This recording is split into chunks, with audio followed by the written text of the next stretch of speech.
Bonjour tout le monde, bienvenue sur ma chaîne YouTube.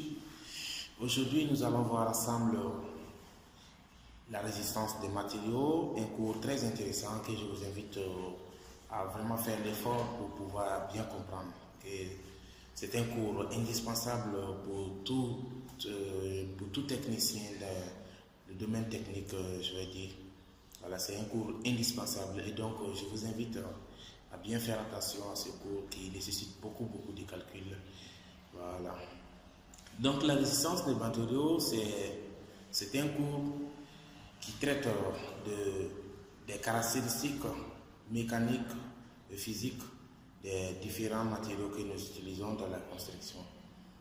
Et bien voilà, dans la construction, nous utilisons des matériaux comme le fer, le cuivre, l'aluminium, le zinc,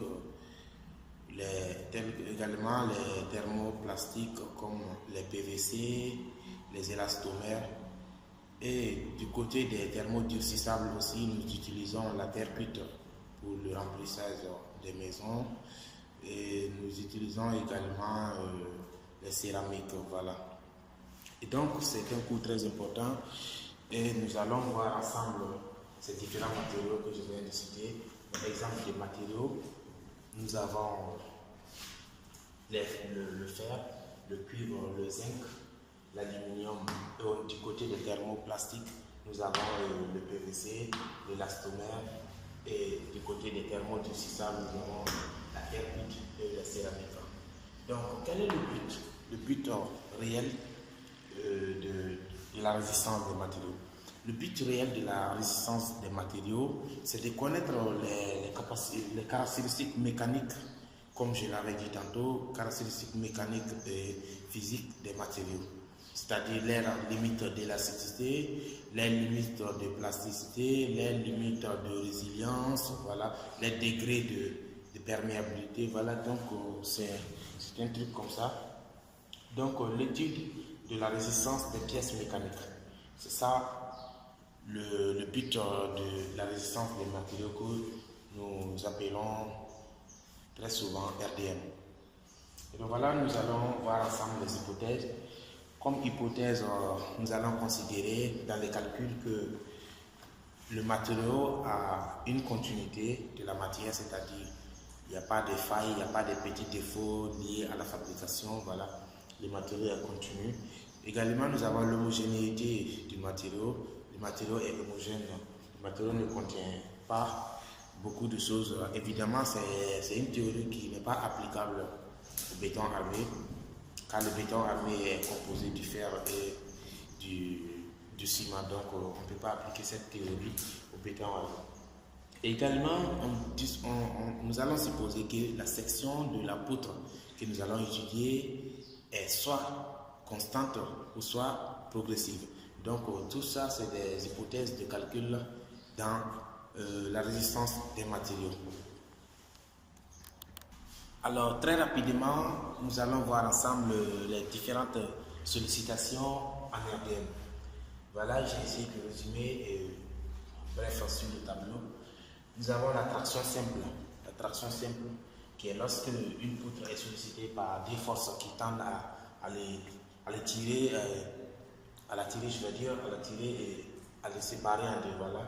Nous avons la compression, c'est lorsque la pièce est comprimée, vous voyez le mot comprimé dedans, donc la compression.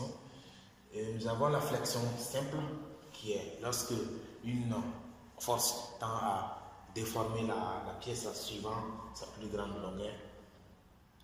Nous avons également la torsion, nous avons le flambement et nous avons les sollicitations composées. Voilà, les sollicitations composées, ce sont ces différentes sollicitations, mais qui s'ajoutent. Nous avons par exemple la traction plus la torsion, la traction plus la torsion. Donc, une pièce étant soumise à ces deux sollicitations, on va dire que cette poutre ou cette pièce est sollicitée et à des efforts composés. Voilà. Par la suite, nous allons voir ensemble tout d'abord la première partie, la traction simple. La traction simple, c'est une sollicitation simple que nous rencontrons beaucoup dans le domaine industriel, tel que dans la réalisation des fermes, par exemple les fermes à treillis. Voilà, vous allez remarquer que les barres, la plupart des barres sont sollicitées en traction. Voilà, c'est une sollicitation très importante qui ne nécessite pas beaucoup de calcul et nous allons voir ensemble. Comme définition, on dit une poudre est sollicitée à la traction simple.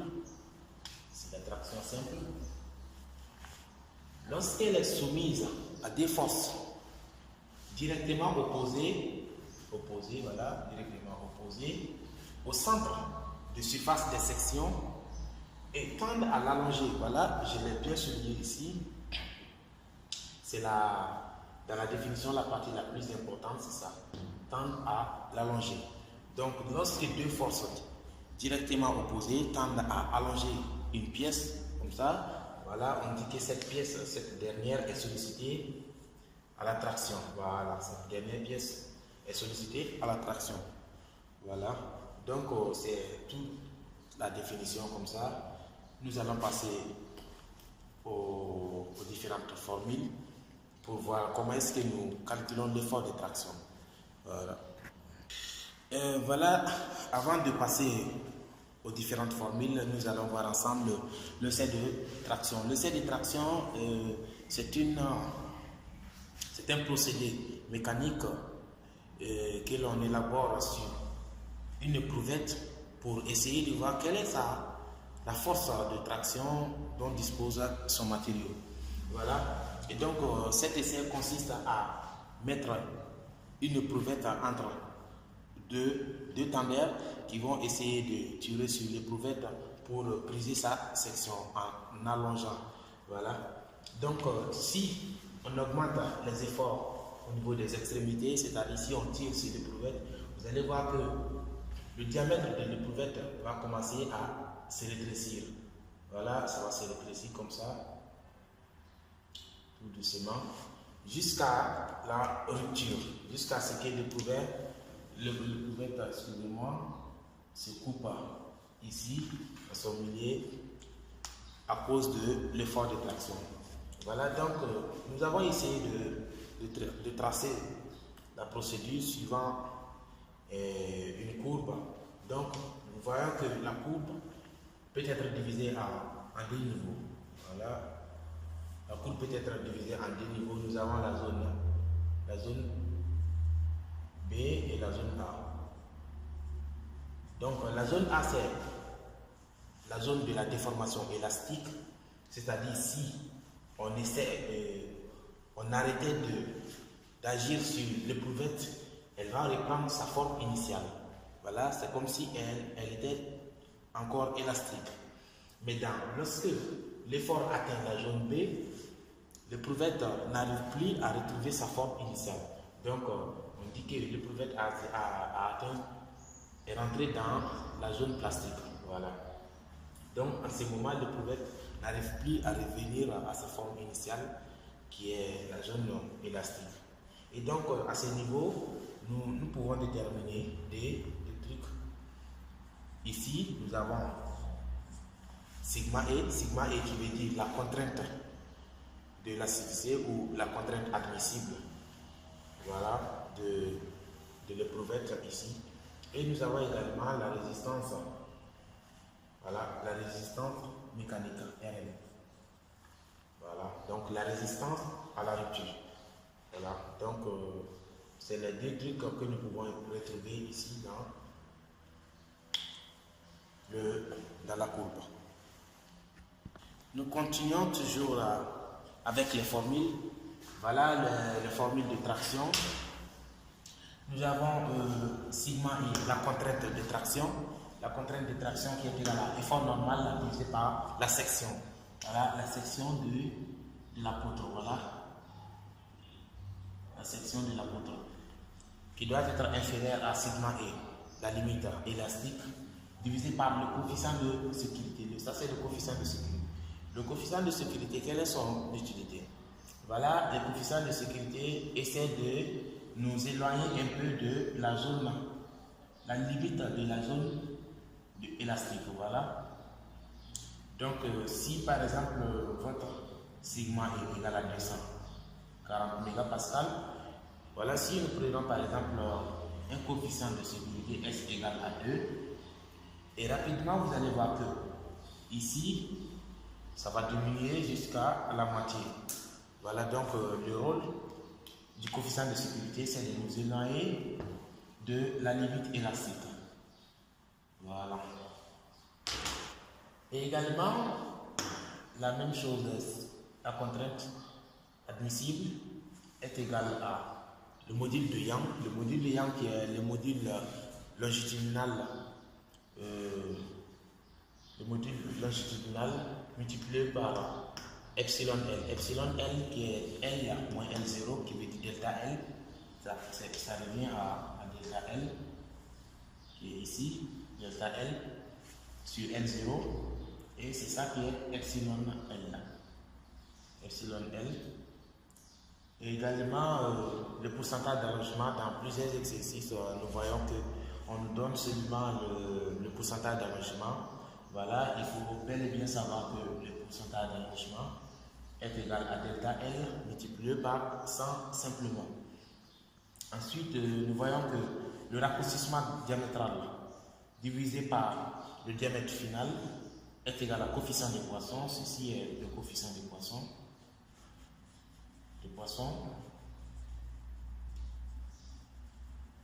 Voilà, est égal à le raccourcissement diamétral sur le diamètre final est égal à coefficient des Poisson multiplié par delta L sur L. Delta L est comment je vais dire, delta L est la différence entre la longueur finale et la longueur initiale, c'est-à-dire l'allongement de la poutre. Si par exemple nous revenons toujours à notre éprouvette,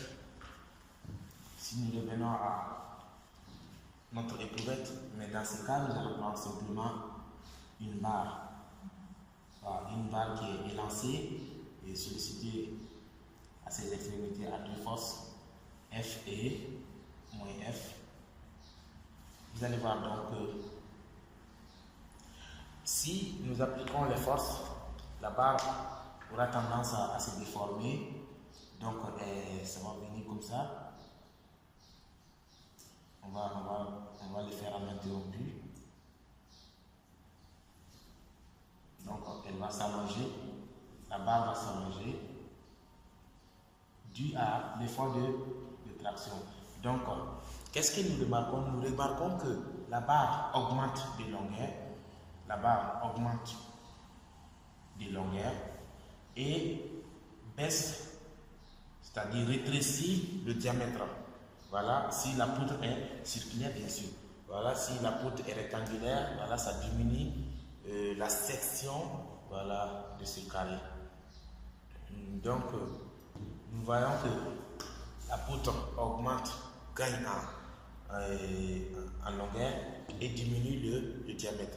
Voici ce qui donne comme formule au niveau de la traction. Et donc, je m'arrête ici pour cette vidéo et je vous dis à très prochainement pour une nouvelle vidéo où nous allons traiter un exercice de traction et expliquer en même temps la compression qui est la deuxième sollicitation qui suit la traction simple. Voilà. Et ça également, c'est pas une sollicitation très compliquée. Et vous allez voir que c'est à peu près l'opposé direct de la traction.